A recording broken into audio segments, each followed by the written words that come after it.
February 26th of this year, where the defendant pled guilty to count 1, possession of a fentanyl-related compound, a felony of the second degree in violation of Revised Code Section 292511, and count 3, tampering with evidence, a felony of the third degree in violation of Revised Code Section 2921.12A1, both with an attached forfeiture specification.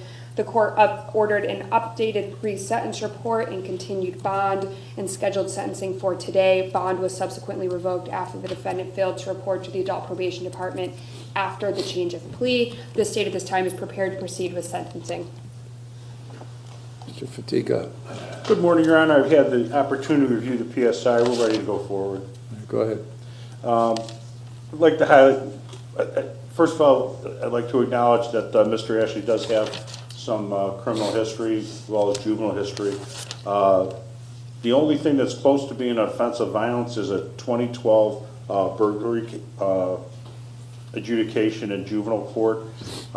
He has 2 prior prison sentences. We asked the court to consider imposing a concurrent prison sentence at the low end. We submitted letters on his behalf from his employer and a couple of friends. He's going through a custody ordeal. He admits in the PSR that he relapsed.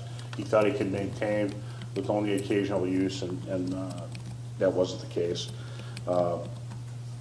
He had, we submitted an affidavit of agency. He's not capable of paying the mandatory fine in the case. We'd ask that be waived. He was polite and cooperative through his PSR interview process.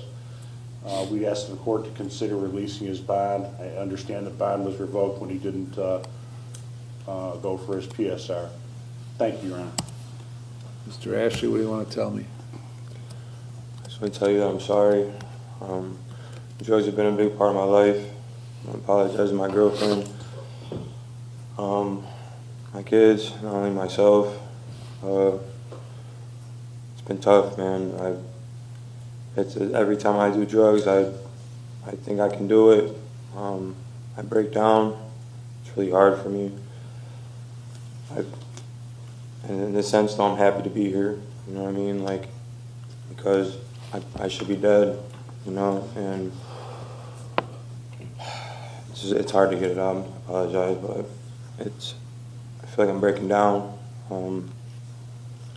Can't do it no more. And I've never really asked for help.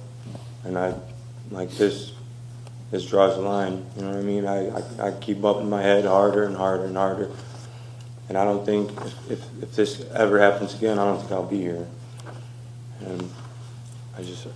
And when it came down to the PSR thing, I really didn't hear you say that. I just was so confused on what just happened, you know, and the length of time that I'm looking at.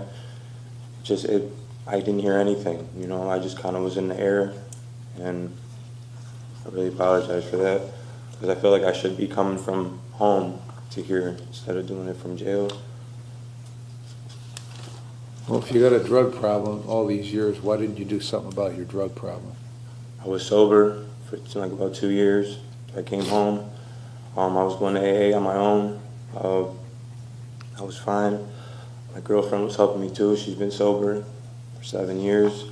And I found out that she had a heart problem, cardiomyopathy, and I just lost it. I didn't expect me to cry, you know what I mean? She's the only person I got right now, and I'm trying to be the best man I can be for my kids too. It's just tough.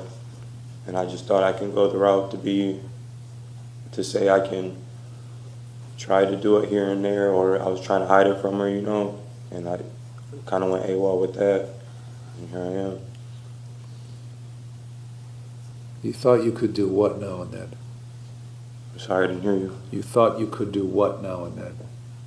I just thought I could use little by little. Why would you think that? You're a drug addict. Why would you think that? This is the only thing that could take the pain away from you. I've tried to hurt myself multiple times, and I didn't want to go that route again. And it just one led to more and more and more, and it overtook me. I'm just embarrassed to even be at this point in my life. And I just thought I could always do it myself. I never really had a lot of support. I went through multiple things. I've never really been open about it. I'm sorry I'm kind of getting choked up on it. I mean that from my heart. And Okay. It's kind of what you told me in 22 with that case. Same thing. Anything else you want to say? no. Ms. Alessi?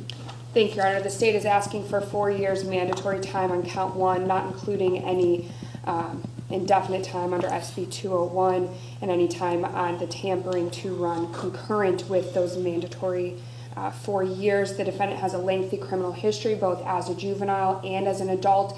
He's almost consistently been committing crimes since he's been an adult, resulting in 2 separate prison numbers on 3 separate cases. Notably, those prior convictions are also, at least 2 of them, similar to the offenses he has pled guilty here today for a tampering with evidence and possession of a fentanyl-related compound, and he has another prior conviction for possession of drugs. And then even while on bond on this case, he continues to use marijuana, cocaine, and he had positive screens at the time of his bond revocation. So the state is asking for the 4 years mandatory. As of today, he has 27 days of jail time credit, and there's the mandatory fine, but it's my understanding that Mr. Fatika has filed an affidavit of indigency. Thank you. All right, I've reviewed the pre-sentence report and the information submitted on Mr. Ashley's behalf, listened to him and counsel. I've considered all the provisions in 29, 29, 11, 12, and 13.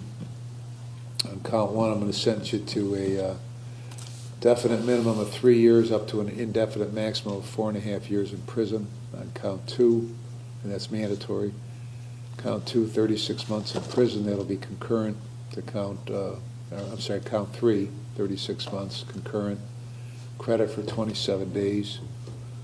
$5,000 mandatory fine, which pursuant to the submission of the affidavit of indigency will be waived. And you're going to pay the costs and supervision or costs of the case. When you get out, you will be on post-release control for at least 18 months up to 3 years under the parole authority. If you violate the conditions, the parole authority can send you back to prison for up to 9 months for each violation, up to 1/2 of my sentence. If the violation is a new felony, you could get an additional consecutive prison sentence for the violation, the maximum of which would be a greater of 12 months of the time left under post-release control. And the bond is released. Anything else, Ms. Alessi? Just the forfeiture of the items. Forfeited. And Mr. Fatika? Your Honor, on count one, it's 3 to 4.5, I believe? Right. Okay, I misheard you. Thank you. All right, Mr. Ashley, the thing you said that's most accurate today is if you continue to do this, you're going to die. All rise.